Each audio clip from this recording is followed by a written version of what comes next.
Então, boa noite a todos, sejam todos bem-vindos, sintam-se acolhidos e abraçados para participar desse estudo, a Realidade Psíquica, as Forças da Alma, que é uma iniciativa do NSP, a Federativa Espírita Holandesa, em parceria com o apoio, né, dos nossos amigos aí da AME Brasil, e que a gente possa, então, ter um bom estudo hoje. E estamos muito felizes de ter novamente a Adriana aqui com a gente, que vai falar hoje sobre o pensamento. Isso. Então, vamos começar. Adriana, a palavra é sua. Obrigada. É sempre muito bom estarmos reunidos, né? Tão longe fisicamente, mas tão conectados e tão próximos, graças aos equipamentos de comunicação que nos propicia esse encontro e essa troca, né? Eu acho que falar sobre a realidade psíquica é um tema difícil, né, Maria? Não é fácil a gente entender essa realidade e o quanto o pensamento ela é uma ferramenta importante para isso, assim como a própria Joana chama, como as forças da alma, né? Então, o pensamento sendo uma força para a alma, como um mecanismo de evolução, né? Então, hoje, a gente tem um tempo curto, então eu peguei poucas coisas assim para a gente estar discutindo, mas que depois a gente pode tirar algumas dúvidas no final, porque o tema realmente ele é complexo, porque falar do pensamento, né, como que esse pensamento se estrutura, é uma coisa bem difícil. Então, aqui, esses slides, esse material, o Gelson que preparou, né, até no CD, até eu deixei o nome dele ali em cima, porque é um compilado dele, e em cima do que ele colocou, eu acrescentei algumas coisas para a gente poder olhar esse instrumento, né, como algo importante para o nosso progresso espiritual, moral, enquanto pessoa, enquanto ser humano, né? E pensar, todos nós pensamos, né? Mas será que a gente pensa no pensamento, na forma como a gente pensa? Então, eu quero mais trazer perguntas para vocês, né? Trazer assim pontinhos de interrogação, até que ponto a gente pensa no pensamento, né? E se não pensa, para que a gente comece a pensar, né? Como que está o meu pensamento? Então, no livro Em Busca da Verdade, a Joana diz assim: não foi sem sentido psicológico profundo que o astrofísico inglês Sir James Jeans declarou que o universo parece mais um pensamento do que uma máquina. Essa frase, a gente precisa contextualizar um pouquinho ela, porque ela foi feita, ele falou isso num momento em que estava tendo o mecanicismo, né? Então, eles queriam estudar o ser humano, a psicologia, a psique, como se ela fosse uma máquina, né? Então, tem os mecanicistas, tem alguns teóricos que trabalham nessa linha, como se nós fôssemos uma máquina, e essa máquina tem um ciclo, tem todo um procedimento, né? E aqui a Joana, de uma forma muito interessante, ela se opõe ao mecanicismo e ela fala que o universo, que não só o planeta Terra, mas o universo inteiro, é quase um pensamento. E eu já ouvi em alguns momentos, já está na série psicológica, a Joana colocando, né, que nós somos o pensamento de Deus, nós somos fruto do pensamento de Deus, né? Ela usa essa força cósmica, o pensamento divino. Então, olha que lindo. Então, se a gente pensar no universo como um pensamento de Deus, isso é muito lindo. Então, esse pensar, então estamos todos imersos em Deus, porque nós somos o próprio pensamento dele, né?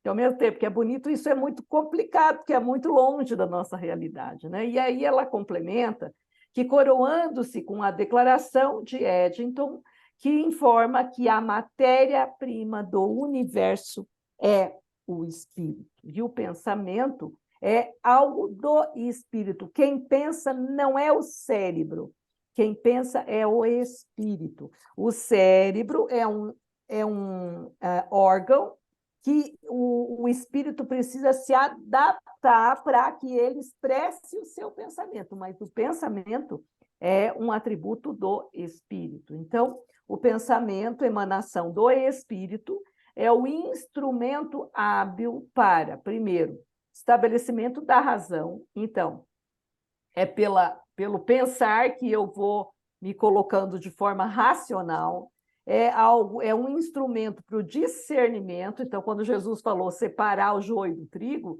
quem faz o discernimento do que é certo, o que é errado, o que pode, o que não pode, é o pensamento. E o próprio veículo, o instrumento da consciência, que desenvolve através de níveis específicos até fundir-se na identificação cósmica, conforme sucede com o próprio pensamento. Eu só quero trazer que, quando aqui fala dos níveis de pensamento, no livro, deixa eu ver aqui, o livro é o Autoconhecimento, no capítulo 2, a Joana vai trazer o desenvolvimento do pensamento, e ela traz pelo viés da psicologia e pelo viés da espírita, né? E ela traz o psicólogo e autor Mira e Lopes, que vai falar dessas fases, né? Desses níveis aqui, né? Passei. Aqui, ó, esses níveis específicos do pensamento, o Miriam Lopes fala do nível material, só que aí a Joana fala assim, que ele está dizendo pelo viés material, mas a gente pode ampliar isso a nível do espírito e acabar tendo a mesma função. Então, ele fala que nós temos 5 níveis de pensamento. O primeiro é o pensamento primário, que ele chama, que ele fala que é onde a linguagem se apresenta de forma instintiva, sensorial, sem comunicação intelectual e de natureza verbal e clara. É antes ainda dos primatas, aquele pensamento rudimentar ainda, bem do homem das cavernas, né? Porque o Mirei Lopes ele é materialista, ele não vai falar a nível do espírito, né? Depois, o pensamento pré-mágico é o segundo nível, que é o período das cavernas. Então, o primitivo é antes ainda das cavernas. O pré-mágico é o das cavernas e da época das palafitas, que seria a fantasia se apresenta em forma de imaginação, rico de mitos, originado pelo medo para dar início a cultos, sacrifícios humanos e aplicada para saciar a ira dos deuses, né? Para fazer esses mitos para saciar os deuses. Depois, o pensamento mágico, que é da era agrária, que são as grandes civilizações de concepção politeísta e mitológica, então é aquele pensamento mitológico. O quarto é o egocêntrico, né? Então é eu, o ego, em detrimento da coletividade. E aí, nesse egocêntrico, surge o pensamento lógico, fundamentado na razão. E o quinto é o pensamento intuitivo. Então, a Joana vai trabalhar isso nesse livro, e aí ela vai estar dizendo que esses níveis, né? Então, o espírito, quando é criado simples e ignorante, vai passar por essa expressão do pensamento primário. E aí ele vai evoluindo, então ele vai pensar mitologicamente, né? Aquelas questões todas que vai passando por essas fases do pensamento, né? Da criança, por exemplo, a criança tem muita fantasia, então é essa fase pré-mágica, né? Então, a gente vai estar vendo esses níveis do próprio pensamento para ele conseguir desenvolver a última, que é esse pensamento intuitivo, e com esse pensamento intuitivo a gente pode se fundir na identificação cósmica que é Deus. Então, veja, então o espírito pensa, ele exterioriza esse pensamento e ele acaba, com esse desenvolvimento do pensamento, se conectando com essa consciência cósmica aqui, que seria o próprio Deus, pelo pensamento. Então, olha que importante isso, né? Nós nos conectamos com Deus graças ao pensar.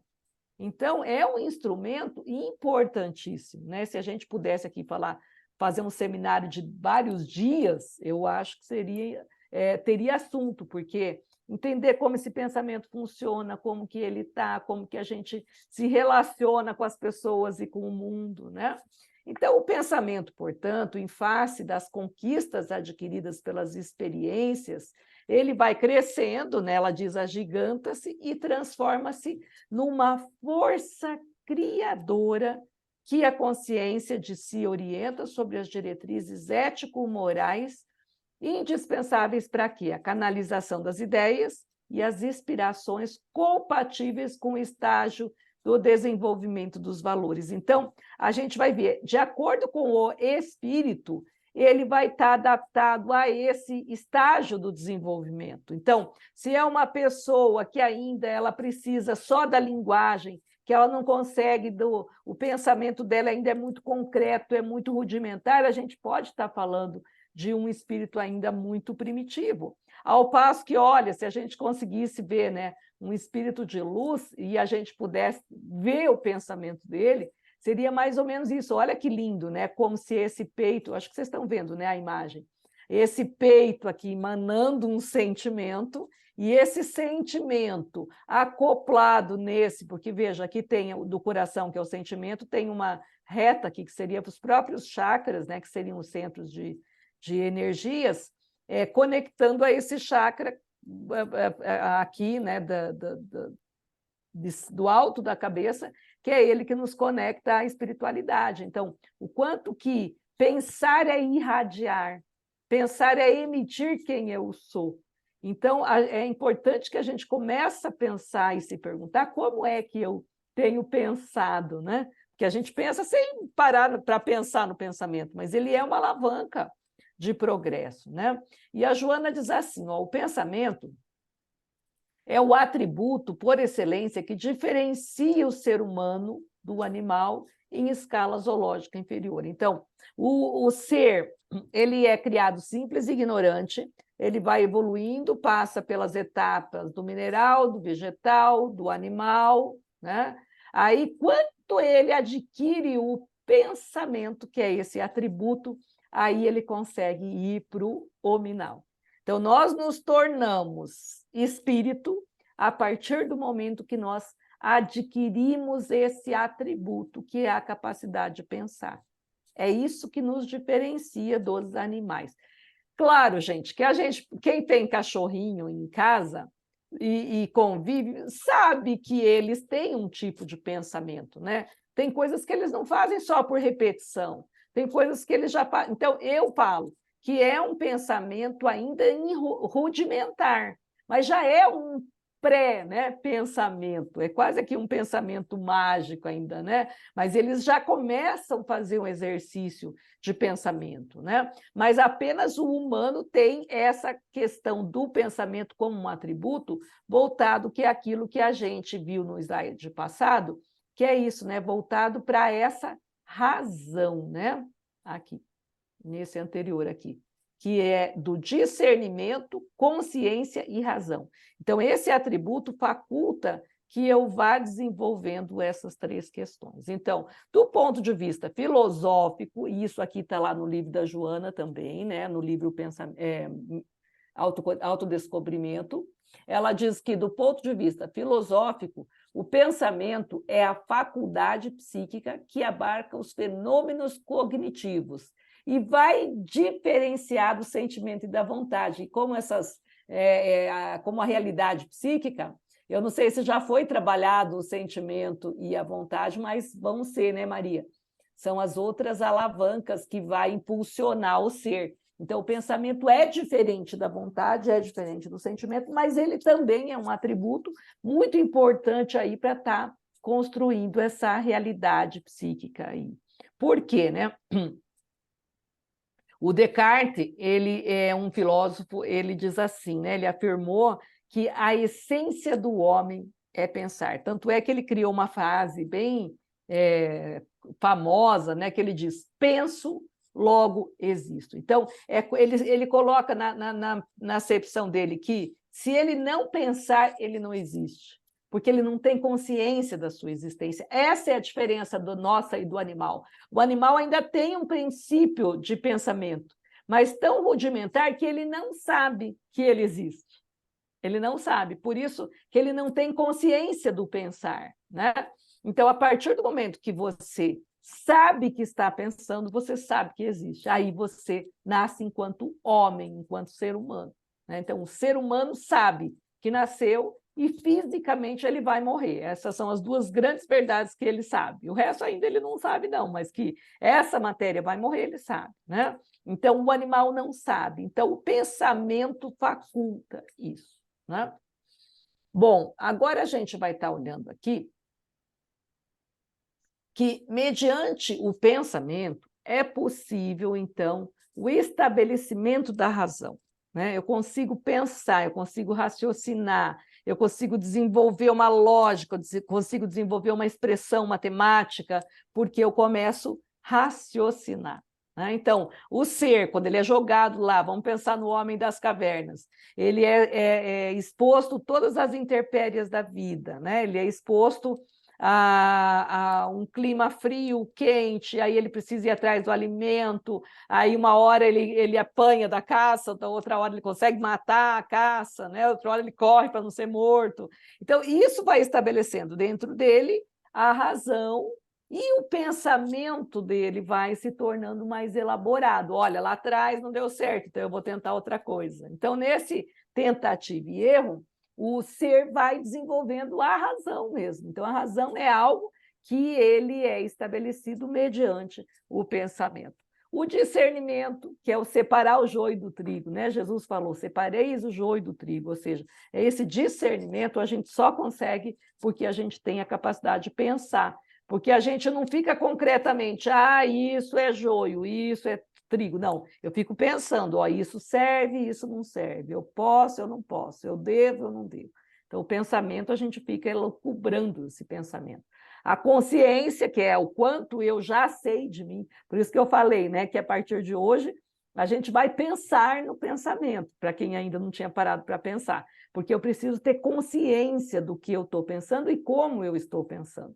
O raciocínio, o conhecimento, ele é responsável pela capacidade de perceber a beleza, perceber o ambiente, identificar os sentimentos. Então, veja, para o próximo, né, para o estudo que vai ser trabalhado os sentimentos, o pensamento ele identifica o sentimento. Eu estou sentindo uma coisa.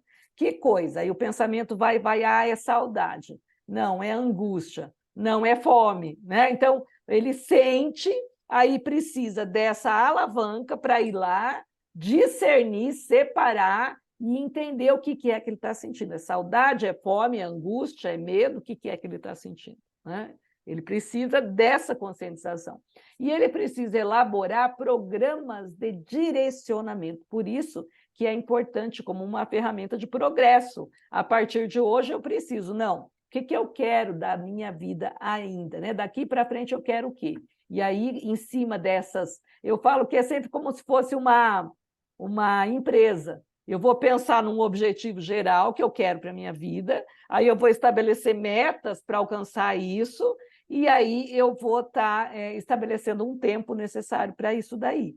E aí a vida é isso, né? Então, a vida é uma grande empresa que não muda nada, né? É a partir disso. Então, é por meio do pensamento que elevamos o nosso estágio de evolução. Isso daqui é a Joana falando no livro Autodescobrimento.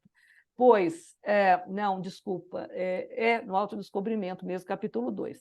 Pois desenvolvemos a capacidade de pensar, ultrapassando a barreira do instinto e ampliando a percepção do psiquismo divino. Então, a gente é criado simples e ignorante, e aí a gente tem um instinto. A partir do pensamento, isso vai se ampliando, ampliando, ampliando, até que a gente consiga perceber Deus, pelo pensar, pelo sentir, né? Não só pelo ouvir de fora esses dogmas que nos são colocados, não.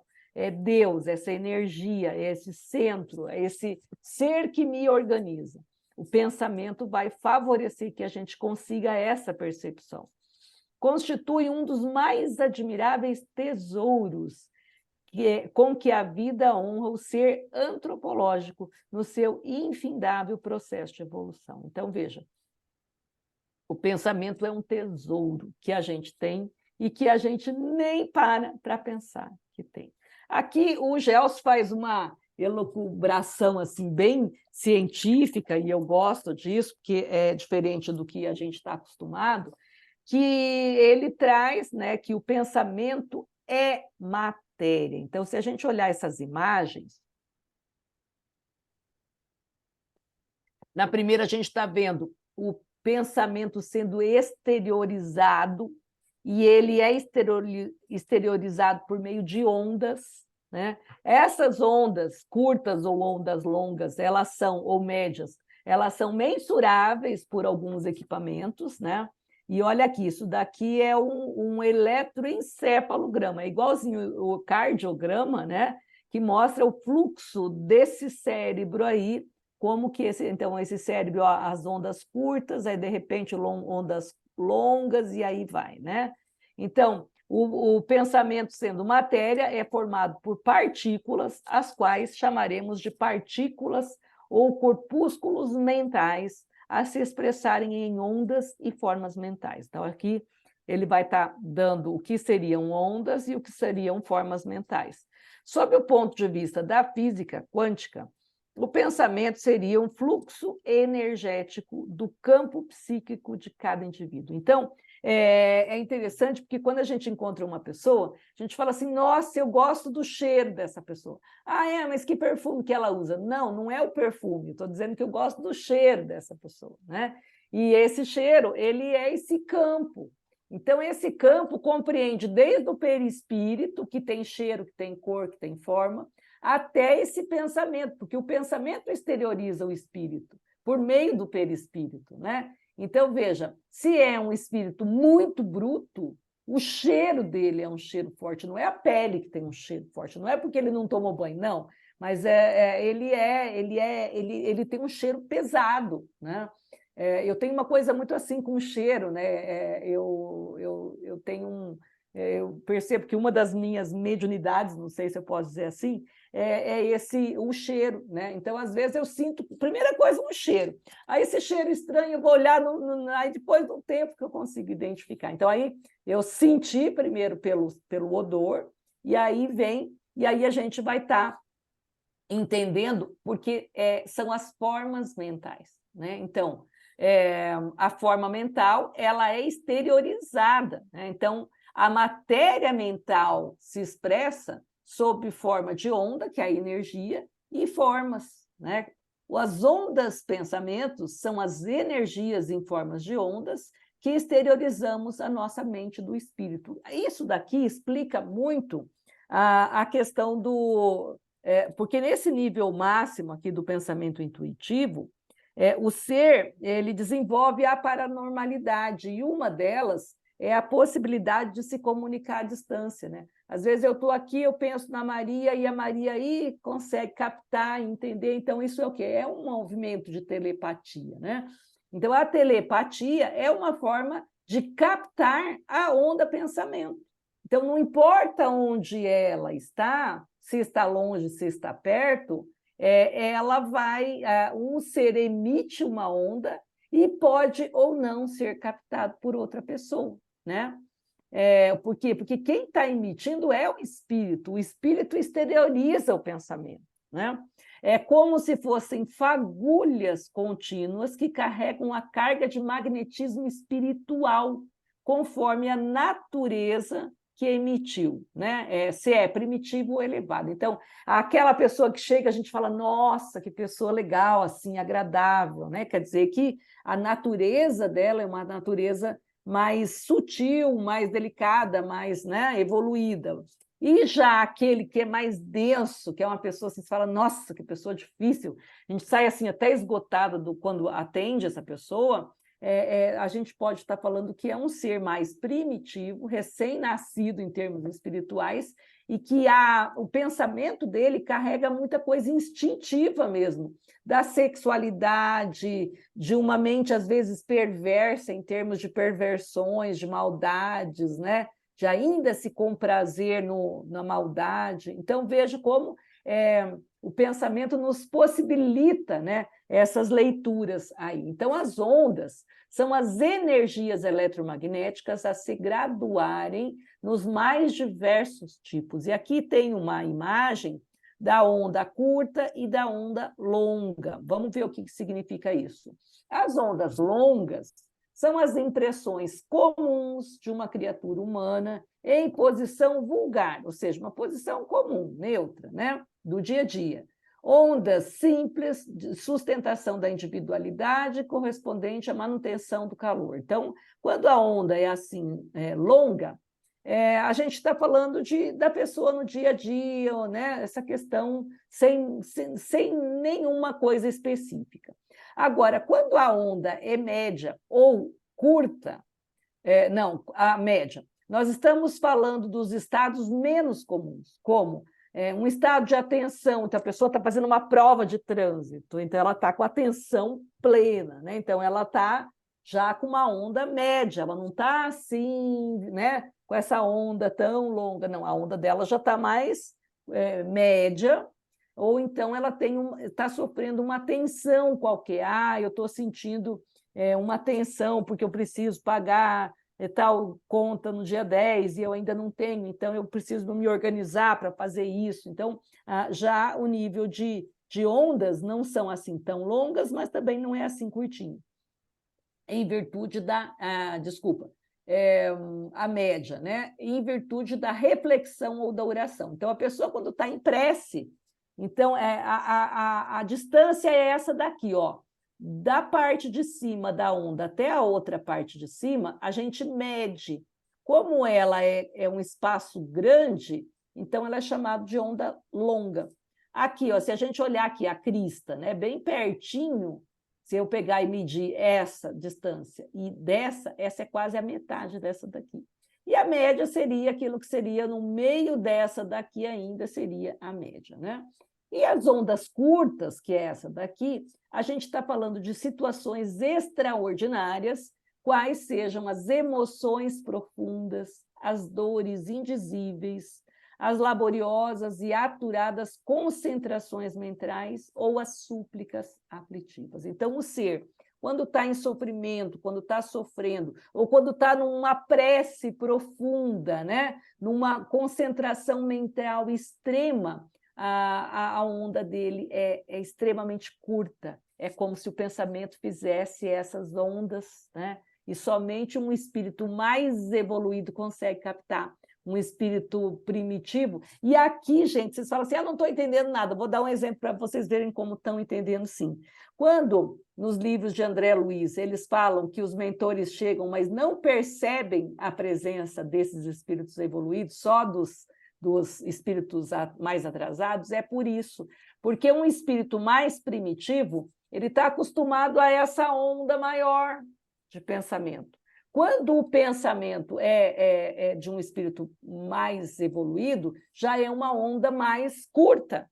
E esse ser com uma graduação de desenvolvimento, né, moral bem aquém, ele não consegue captar.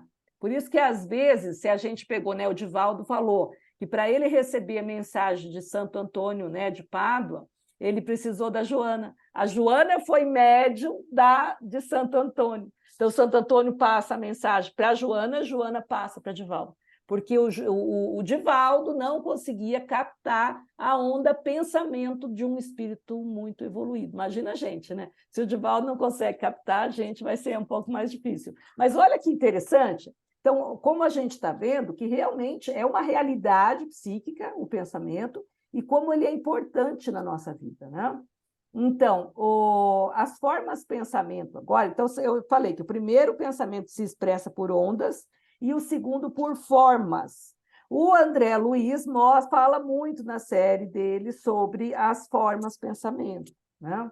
São imagens que criamos em nossa tela mental e também evidenciam o magnetismo espiritual do Criador. Se a gente pegar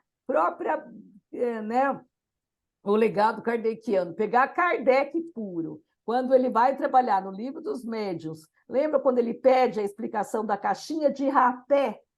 Ele pergunta assim, escuta, que é aqueles acessórios que os espíritos usam? Porque ele usou uma caixinha de rapé. Da onde vem isso? Então, essa forma, caixinha de rapé, é uma criação da tela mental daquele espírito por meio do magnetismo dele, porque ele queria ser reconhecido. Então, essa forma, pensamento, gera aquele objeto para a pessoa que o conhecia pudesse reconhecer. Olha que interessante, né? Então, a gente acha, isso é uma coisa tão longe. Não, Kardec já trabalhou isso, está lá nas obras kardecianas, né? Está lá no Livro dos Médiuns, quando ele trabalha essa questão dos espíritos e dessa criação espiritual, como que eles criam, né? Então, essas formas, pensamentos, podem obter vida em nossas mentes com certa durabilidade, conforme a intensidade e a frequência da mentalização. As imagens mentais podem ser, olha, visuais, auditivas, táteis, olfativas e gustativas. Por isso que eu falei para vocês, tem gente que a gente não gosta do cheiro, por causa da forma pensamento dessa pessoa. Né? Então, nossa, aquela pessoa tem um cheiro tão bom, mas não é o perfume. O que é? É a forma pensamento. É a exteriorização, o pensamento é a exteriorização do próprio perispírito, que tem, aí voltando em Kardec, 12 propriedades. Expansividade, cor, odor, né? Tantas outras coisas. São 12 propriedades do perispírito. Então, veja, é por isso que as imagens mentais vão formar formas. E é por isso que eu me lembro que quando eu comecei a estudar psicologia, uma amiga minha disse assim, ela já era psicóloga, mas ela não trabalhava. Aí ela falou assim, olha, Adriana, não sei se você vai gostar da psicologia, mas eu não gosto mais de atuar, porque eu nunca sei se essa pessoa está mentindo ou não. Eu falei, por quê? Você, vai que ela está aqui no meu consultório falando um monte de coisa e é tudo mentira. Aí eu fiquei com essa fala dela na minha cabeça, e aí eu concluí que não importa se é uma realidade, se é uma mentira, como ela achou, né? Mas é uma realidade que ela vive. E aí a gente vê que os espíritos vivem isso. Vamos pegar André Luiz no umbral, né? O que é um umbral? Aquilo tudo existe na cabeça daquelas pessoas, sim, eles estão vivendo aquele mundo, aquela coisa, aquela perseguição. Mas se você olhar de fato, será que é concreto ou não? Não importa, é uma forma pensamento. Então, ele existe, ele é real, ele tem cheiro, ele tem forma, ele tem gosto, ele tem sabor. Se vocês pegarem a água fluidificada e prestar atenção na água fluidificada, no Evangelho do Lar, eu notava de vez em quando. Então, tinha o copo de cada participante do Evangelho, e eu já deixava a água específica em cada copo. Tinha a jarra, mas eu já deixava o específica do copo. No final, eu olhava uma água e a outra água. Uma tinha mais bolinha do que a outra, né? Então, às vezes, a gente vê, olha que interessante, essa daqui parece uma champanhezinha, tem aquelas bolinhas de oxigênio. A outra, você não vê as gotinhas de oxigênio. Por quê? Porque realmente foi colocado ali pela espiritualidade algo. E da onde, né? Como o pensamento é matéria, é por meio dali que eles vão fluidificar a água, pelos fluidos do próprio ser, né? Por isso que nós somos deuses, porque a gente pode abençoar alguém ou amaldiçoar alguém de acordo com o nosso estado vibratório e do nosso pensamento. Então, a imagem nunca vem sozinha. Ao imaginarmos, nós associamos a esta imagem os nossos sentimentos e os significados, muitas vezes inconscientes. E eu vou dar um exemplo, né?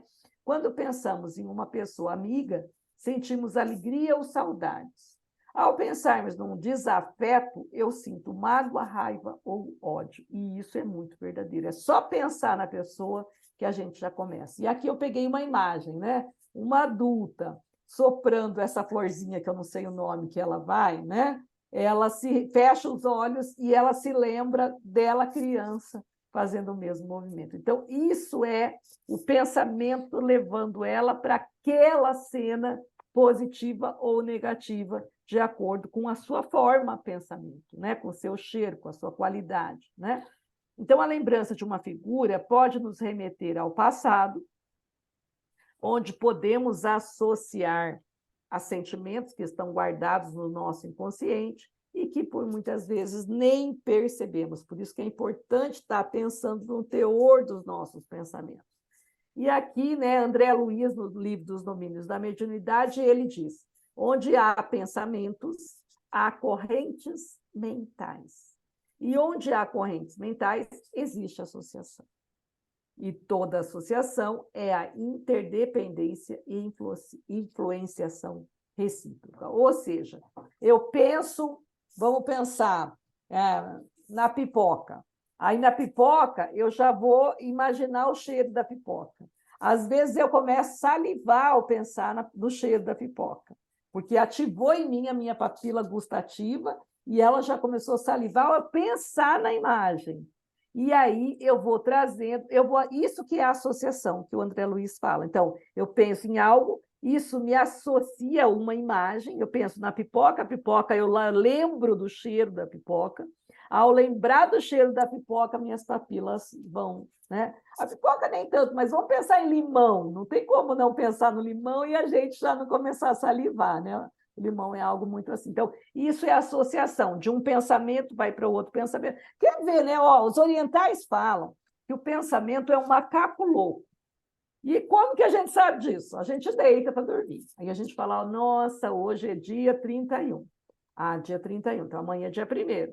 Puxa, então, dia 10 eu tenho que pagar tal conta, tal conta, tal conta. Então, veja, ó, deitei só para dormir. Aí eu já pensei no dia do mês, já pensei no próximo mês, já pensei nas minhas contas. Então, esse pensamento, que é um macaco louco, ele vai pulando de galho em galho. Então, isso é a associação que o André Luiz está falando, né? Associar é um pensamento passa para outro pensamento, e desse outro pensamento passa para outro pensamento, e assim por diante.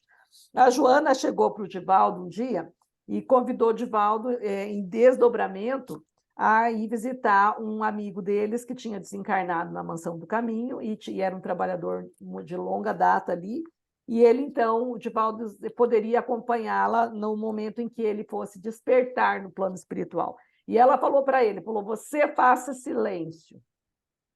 E o Divaldo foi todo feliz, que ia estar assistindo, imagina, né? Que emoção ver um amigo despertando no plano espiritual. E aí, então, a Joana adentra no local onde eles iam despertar. Ele estava ali e estava acordando, e aí ela olha brava para ele e fala, silêncio. E ele estava quieto. Aí ele ficou quieto. Mas daí ele começou a ver a cena e ele viu os familiares e viu todas as pessoas ali recebendo esse espírito no plano espiritual, e ele começou a se emocionar. E ela virou de novo e falou, silêncio. Aí ele falou, mas eu estou quieto. Ele falou, não, você está pensando muito. E o teu pensamento está emitindo ruído que estava atrapalhando o processo. Olha só, se o nosso pensamento emite ruído, por quê? Aí a gente volta no slide passado. Por quê? Porque o pensamento ele tem imagens, ele tem sons, por isso que o Divaldo fez barulho, porque ele emitiu um som ao pensar e admirar a beleza daquele momento. Então, olha, táteis, né? Ele pode ser tocado, ele tem cheiro, ele tem gosto, né? Então, é muito interessante pensar nisso. Quando frequentemente repetida, a forma mental adquire vivacidade excepcional, de modo a persistir por vezes longamente depois da extinta causa geradora. E aí, de novo, um exemplo do livro O Mundo Maior, que André Luiz relata o caso de Marcelo, né, que ele tem ataques epiléticos toda vez que vêm lembranças, né, dos atritos experimentados fora do corpo físico que foram arquivadas no perispírito. Bastava a aproximação de algum espírito desencarnado, sem atuação direta, para que o Marcelo se apresentasse convulsões como reflexos dolorosos dos condicionamentos passados. Então, veja, ele tinha crises de, praticamente aqui parece que é uma epilepsia, né? Crises de convulsão. E por quê? Porque era uma associação, o espírito se aproximava e ele inconscientemente tinha essa lembrança, o pensamento dele era tomado por algo inconsciente de uma vivência lá do plano espiritual. Então, olha como isso é sutil, né? Tão delicado e tão sutil. Quem conduz o perfume impregna-se da mesma forma como ocorre com aquele que carrega a putrefação. Então, aqui, nessa fase, nessa frase, Joana está dizendo isso, né? Porque, de acordo com o grau do espírito, ele pode trazer um perfume, se ele já é um espírito de luz, mas ele pode trazer a putrefação dentro do pensamento dele. Quando ele está preso numa forma, pensamento de desejo de vingança, de ódio, de morte, né? Querendo de toda forma que alguém morra, então ele vai carregar o pensamento dele de putrefação por causa das formas mentais que ele alimenta, porque ele fica alimentando, ele fica mantendo essa imagem viva.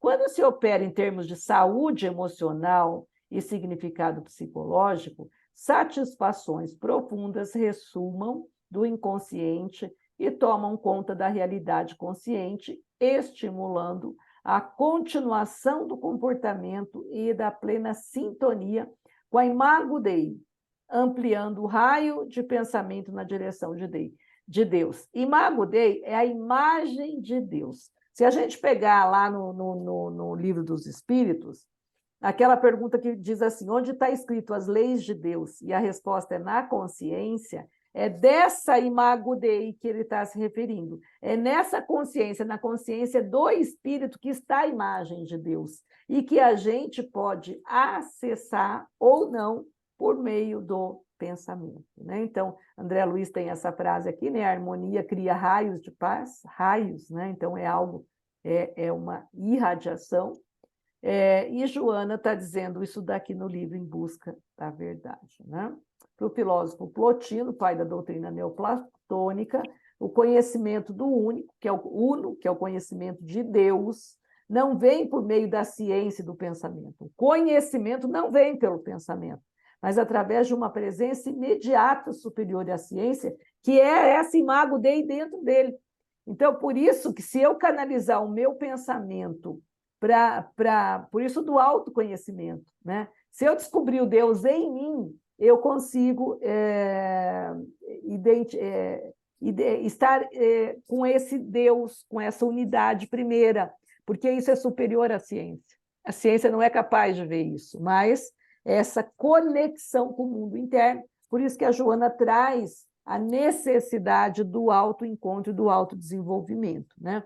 Então, esse conceito sábio conduz o pesquisador ao encontro da intuição, que é o veículo sutil para fazê-lo compreender a verdade universal, a causalidade de tudo e de todos, desde que, através de métodos convencionais, racionais, no conceito junguiano, mediante as outras funções psicológicas, sensação, sentimento e intelecto, não consegue a identificação perfeita com a realidade. Então, aí entra a psicologia analítica, quando Jung mostra que nós temos 4 funções né, na nossa realidade psíquica: sentimento, pensamento, intuição e sensação, né? Então, quando ela diz aqui intelecto, ela está falando da função pensamento. É a função que discrimina, é a função que acolhe. Sentimento é uma função, não é o sentir. Ah, estou sentindo raiva, estou sentindo fome. Não, é como que eu me coloco no mundo, função, sentimento. E a sensação, né? A sensação é assim, a sensação é o oposto da intuição. Ou o indivíduo é conscientemente sensação, ou ele é conscientemente intuição. Quando ele é sensação, ele percebe o mundo pelos 5 sentidos. Então, ele é uma pessoa, eu vejo assim, o meu filho, ele é sensação. Então, ele fala, mãe, olha, essa comida aqui é muito boa com tal vinho, vinho branco combina com tal coisa, vinho tinto combina com tal coisa, esse doce combina com aquilo, esse perfume é amadeirado, eu sou tipo intuitivo, então, para mim, eu não entendo nada disso. Para mim, perfume claro, tem o que eu gosto, tem o que eu não gosto, mas por que eu gosto desse? Ah, não sei. Eu gosto desse, mas do outro não gosto. Aí ele tipo sensação, ele já fala, esse é amadeirado, tem gosto de não sei, tem um cheiro de não sei o quê, esse é mais cítrico, tem cheiro de limão, de laranja, nananana. Tanto é que aí na Europa, na França, tem uma profissão que são os narizes, né? Essa é a tradução, não sei como que é em francês, mas seria assim, aquela que desde criança ele é treinado para identificar um cheiro, né? Então, é interessante isso. Eu, como intuitivo, eu percebo o cheiro, mas eu não identifico, eu não discrimino que cheiro é esse. O tipo sensação vai falar, ó, isso tem limão, tem laranja, tem baunilha, tem isso, tem aquilo, tem aquele outro. Eu só falo, opa, tem uma coisa no ar. O que é? Aí eu preciso do, né? Aí vai a função pensamento para poder discriminar, organizar. Então, Joana trabalha isso em busca da verdade. E para a gente fechar, para poder trabalhar um pouquinho, perguntar, porque a gente tem só, né, o tempo nosso é curto, a Joana fala que tudo começa na mente e aí estão as matrizes das próximas ações. O exercício do bem pensar, eliminando as ideias perniciosas a que se está viciado, constitui um passo decisivo para o autodescobrimento. Então, o que eu quero trazer da proposta da Joana para a gente pensar hoje, como está o meu pensar? Será que é um bem pensar? O que Joana coloca como bem pensar, né? O que será que seria esse bem pensar? Então, para mim, o que é o meu bem pensar? Eu estou trabalhando isso, né? Então, a partir de agora, a gente precisa estar tentando eliminar as ideias perniciosas. Eu penso assim, né? Ó, eu estou aqui, de repente eu pensei numa coisa, daqui a pouco eu pensei nela de novo. Quando eu penso pela terceira vez, eu falo, opa, então, ó, eu pensei numa coisa, meu pensamento. Aí eu tenho que pagar a conta. Tá. Daqui a pouco vem de novo, eu tenho que pagar a conta. Tá bom. Aí, de novo, tem que pagar a conta. Peraí, eu já sei que eu tenho que pagar a conta. Por que esse pensamento está se fixando nisso, né? E aí, o que eu faço? Eu vou lá, anoto, ok, eu tenho que pagar a conta. E aí, se isso não sumiu, o que eu faço? Estou dizendo, não é que eu tenho que ser modelo, não, mas eu tento fazer assim. Eu canto, não tem lá quem canta seus males espantam? Então, eu ponho uma musiquinha que eu saiba a letra, porque eu tenho música para tudo. Quando eu vou estudar, eu ponho uma música sem letra, porque eu tenho que me concentrar no que eu estou estudando. Agora, quando eu quero tirar um pensamento repetitivo, porque vocês viram aqui, né? O pensar, quando eu fico pensando muito, cadê? É bem aqui no finalzinho, que ele fala que quando a pessoa vai, quando ele fica muito, aqui no final.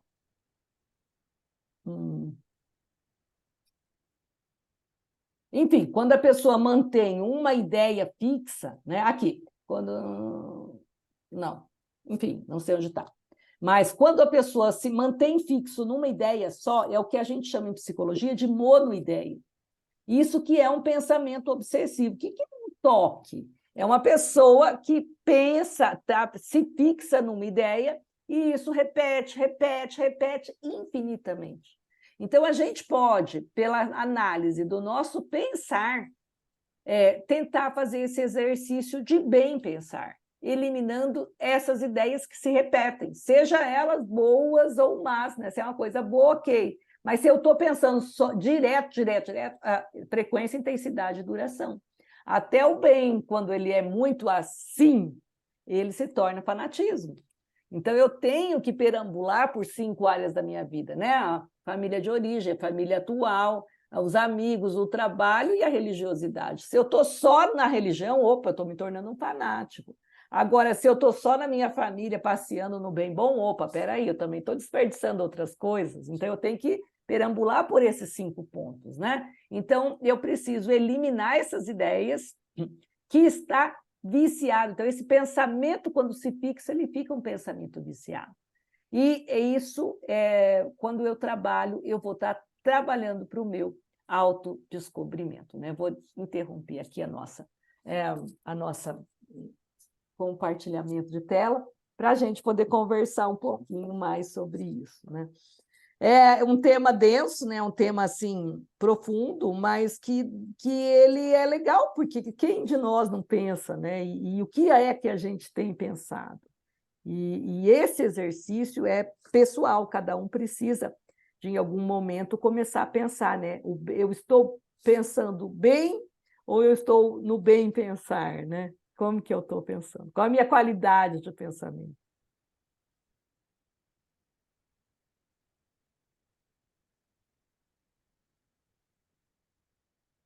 Então, a partir de agora, vamos, né, deixar aí uns minutinhos que sobram para algumas questões que o grupo queira estar fazendo, né?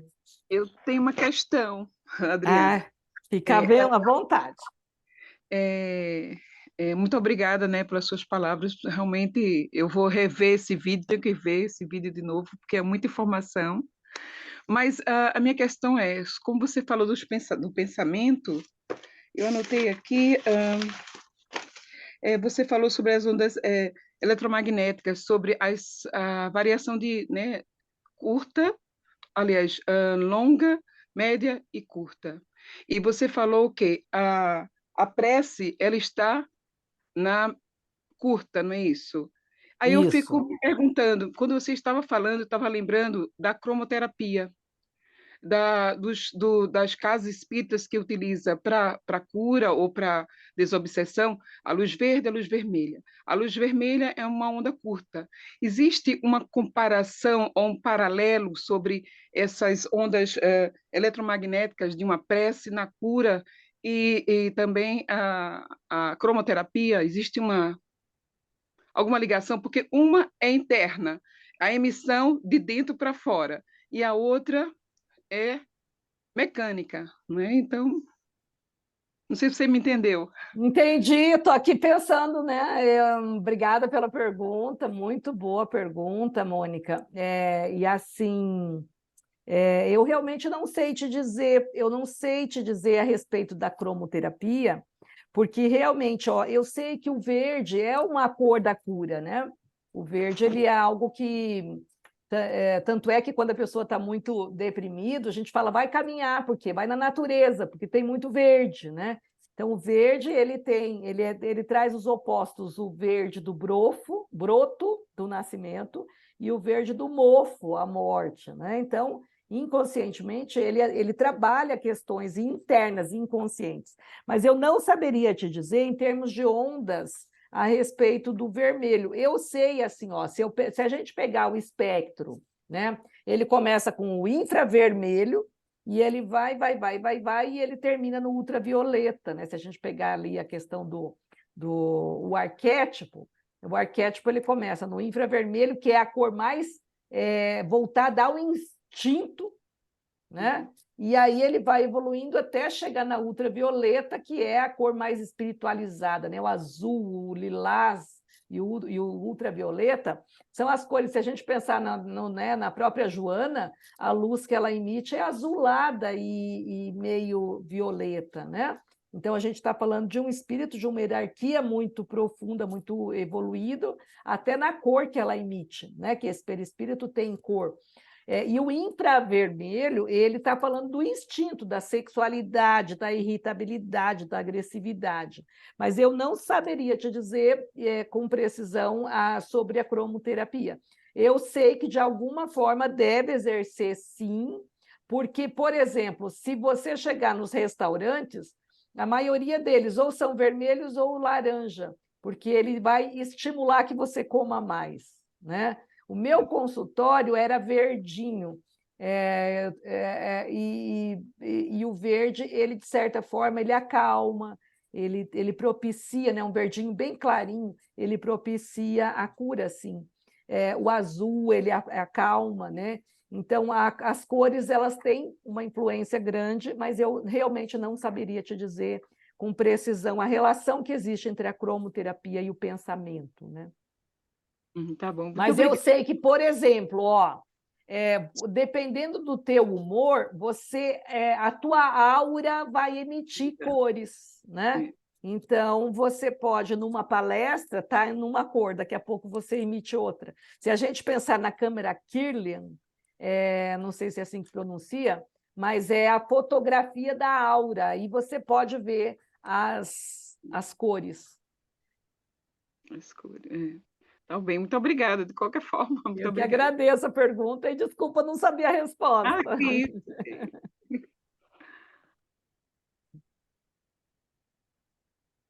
Mais alguns minutos, pessoal. E esse assunto é importante, porque faz parte do nosso dia a dia, né? Pensar, todo mundo pensa, né? E eu já fiz aqui algumas anotações como prestar atenção nos meus pensamentos. É, Eu, como é te, que eu tenho pensado, né? E como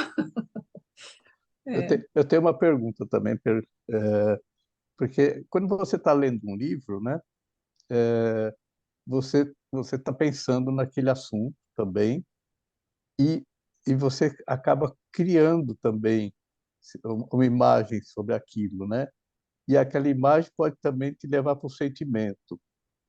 Esse caminho está certo? É mais ou menos isso também? Obrigada pela pergunta. Como que é teu nome? É Paulo? Paulo.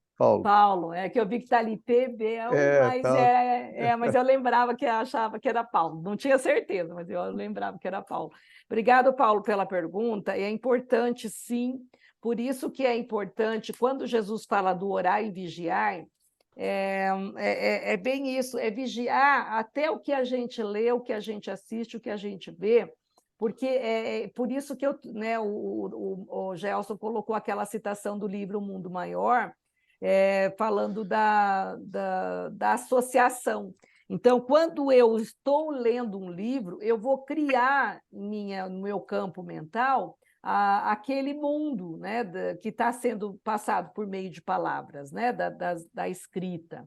E isso, tanto é que o exemplo que eu te dou foi assim, quando o meu filho era pequenininho, adolescente, né, ele tinha ficado doente, e aí eu comecei a ler com ele o Harry Potter, que estava na época ainda, eram os primeiros que tinham sido lançados, e aí a gente ficava esperando cada lançamento para poder dar continuidade. E quando surgiu o filme, eu achei muito interessante, porque era exatamente o que eu tinha visto, né? Então, assim, eu lendo com ele, porque o Harry Potter, não sei se vocês leiam, né? Leram, é um livro para adolescente, um livro assim, que ela cria um mundo, né? Essa autora, essa escritora, ela cria um mundo imaginário e dá infinitos detalhes desse mundo, e é muito legal, porque você sai desse mundo concreto e vai um pouco para a fantasia, né? E o Jung fala da importância da imaginação ativa, que é esse mundo imagético. E no livro, ao ler, a gente cria essas imagens, e é uma imagem que, de certa forma, dependendo do teor do livro, positiva, e que é importante transitar por essas imagens, né?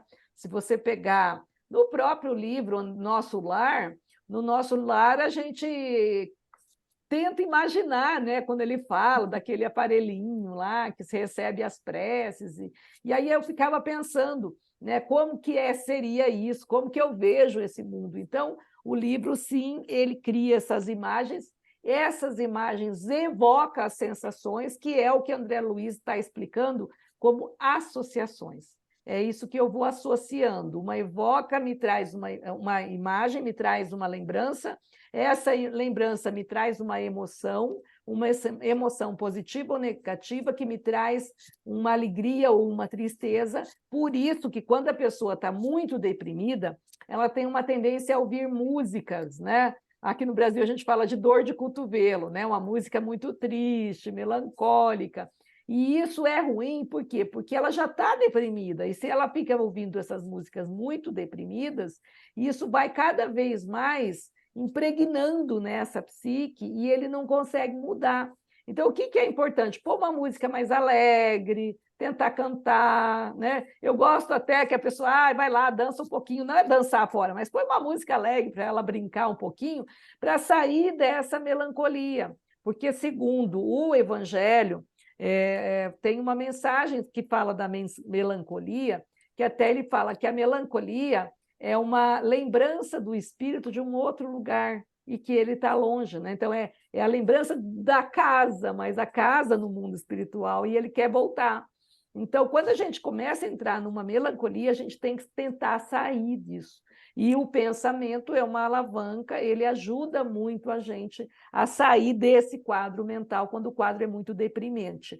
Por isso que tem cenas que eu não quero assistir.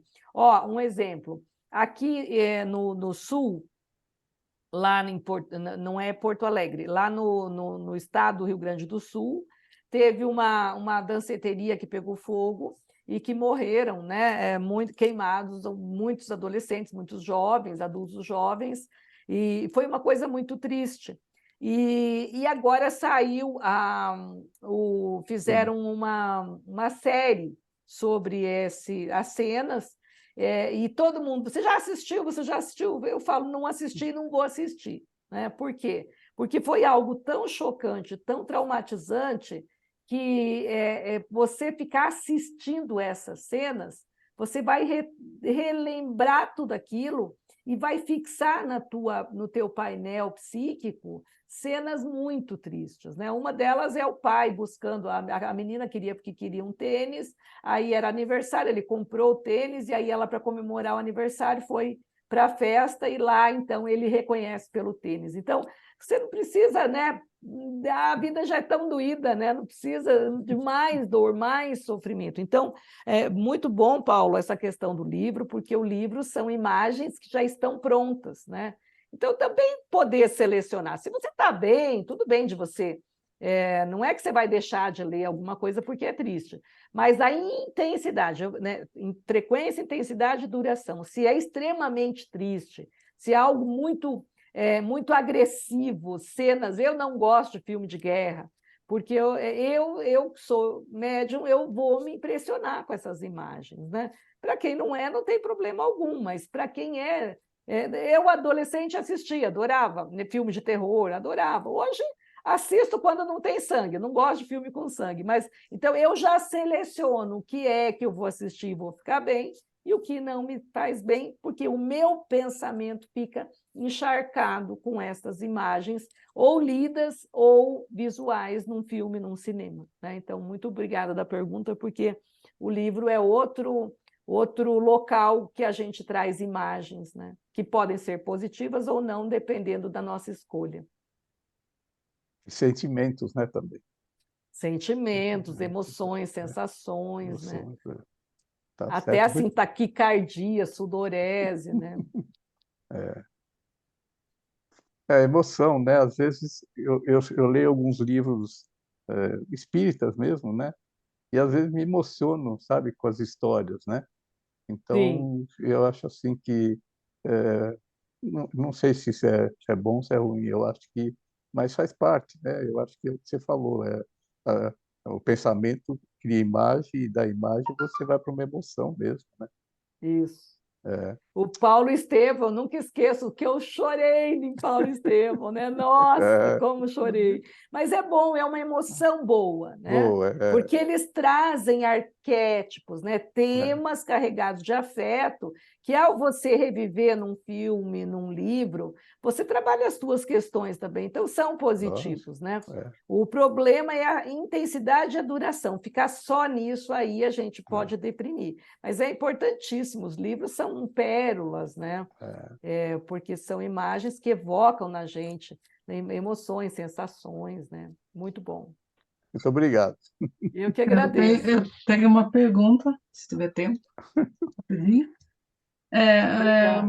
O, o episódio traumático na infância, na adolescência, pode refletir no pensamento da vida adulta? Eu só anoto para não sair do traumático, tá? Pode, e muitas vezes acontece isso. Marujá é o teu nome? Maruja? Isso. Maruja, isso, Maruja. Obrigada da pergunta. Tem um livro, um autor que trabalha, o nome do livro é O Mundo Interior do Trauma, é o Cauchet, Donald Cauchet. Ele fala muito do trauma, e ele fala assim, ó, que principalmente na criança, quando vamos, por exemplo, pensar numa violência infantil, essa criança sofreu um abuso, vamos pegar uma coisa bem, né, abuso sexual. Então, ele fala assim, que nesse momento, o corpinho da criança está ali sofrendo um abuso. E a psique, é como se a alma, ele diz alma, né? Eu não sei se ele é espírito ou não, mas para nós, espírito, esse espírito desprende e ele fica lá de cima olhando esse corpinho sendo abusado, né? E aí ele não, ele separa mesmo. É isso que o Donald Cauchet chama de cisão psíquica. para não sofrer a dor que ele está passando, ele desloca, e aí ele vai formar um certo distanciamento, e com isso ele não pensa, mas aí ele pode ficar fixo nesse quadro, e ele pode levar, sim, para a vida adulta, e ele pode levar, inclusive, para uma outra encarnação, né? Frequência, intensidade e duração. Se foi muito sério, por isso que eu peguei o extremo, caso extremo, porque no livro ele traz esse exemplo, ele pode levar... Por isso, quando eu fiz um curso uma vez, e aí eu trabalhei, né, até aquela frase da Igreja Católica, né, que na Ave Maria está lá, rogai por nós agora e na hora da nossa morte. Porque na hora da nossa morte, a gente guarda no perispírito, e o pensamento ele ajuda muito, na hora da morte, sentimentos que podem vir raiva, culpa ou medo. E se a gente olhar, a Joana trabalha muito esses sentimentos de raiva, de culpa e de medo, como grandes sentimentos que vão fazer com que a gente leve para uma outra encarnação um problema físico, porque aí ele vai gravar, né, a raiva gruda no perispírito essa marca, e ele pode levar não só para a vida adulta, mas transpor até para outra encarnação, dependendo desses sentimentos. Então, se houve alguma coisa, algum trauma, é importante a gente ou se perdoar, ou perdoar a pessoa, e se não conseguir ajuda terapêutica, porque é importante trabalhar os traumas para diluir, né, para conseguir deixar no passado que ele pertence, para a gente se recompor, né, porque o trauma ele é algo que fixa no pensamento, porque volta e meia vem essa mensagem, até numa propaganda de televisão, num filme, vem, quando chega algo parecido com aquela cena, a pessoa é tomada, invadida por aquela sensação que teve exatamente lá atrás, né? Então, não precisa ser tão grave, mas o que pode ser trauma? Até assim, para uma criança, de repente, vai na casa de um amiguinho e faz xixi na cama, e aí, no outro dia, o amiguinho fica bravo ou ri dele. Isso é um trauma para a criança, né? Então, a gente não precisa falar de traumas tão graves, mas tudo que a gente interpreta como algo ruim, o pensamento registra. E aí, às vezes, ele fica voltando ali. Por isso que eu falei, pensei 2 vezes, 3 vezes, 4 vezes, opa, eu preciso tomar uma medida, porque eu estou fixando o meu pensamento ali. Então, se tem algo lá atrás, é importante, sim, porque sim, a gente pode levar para uma vida adulta. Ou não, né? Depende do espírito, porque vejo o Chico, né? O Chico, a madrasta pegou um garfo, espetou a barriga dele e ele ficou bem, né? Mas como a gente ainda não é Chico, então, na maioria de nós vamos precisar, sim, às vezes, de um tratamento psicoterapêutico para a gente conseguir elaborar esses nossos traumas, né? É importante. Obrigada. Eu que agradeço. Com certeza tem mais perguntas, mas o tempo, O tempo, o né? tempo não é nosso amigo nessas horas, né? Então, Adriana, muitíssimo obrigado por essa aula de hoje, que realmente trouxe muita coisa para a gente usar no nosso dia a dia, no nosso aqui e agora, né? Vamos ver se a gente consegue pôr em prática algumas coisas aí que vimos, né? E agradecer por hoje e vamos nos encontrar nos próximos estudos, não nesse bloco, né, que a gente está fazendo, mas noutros. Se E a Deus gente, quiser. muita gratidão por tudo, tá?